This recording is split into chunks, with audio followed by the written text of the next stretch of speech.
একদম টাটকা টাটকা ভাতা শাক।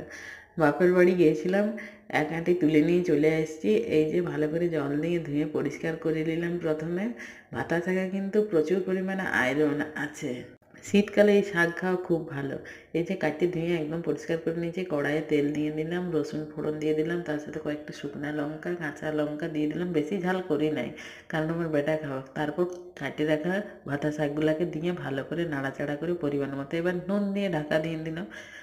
সব রান্নার থেকে মনে হয় সহজ রান্না শাক রান্নাই বটে। এই যে শাকটা সিদ্ধ হয়ে একটুকু হয়ে গেছে, দেখতে পাচ্ছেন তো। যাই হোক, নাড়াচাড়া করে একদম জল শুকাই নিয়েছি। তারপর এই যে তুলে নিলাম শাকটা।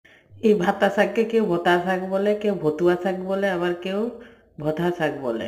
শীতকালে গরম গরম ভাপুটা ভাত আর এই যে ভাতা শাক ভাজা আর ফুলকপি দিয়ে মাছের ঝোল হলে কি আর চাই, একদম জমে যাবে। ছোট দিনের বেলা আর কিছু রান্না করতে পারি নাই, এই দিয়ে তাইলে ভাত খাওয়া শুরু করি।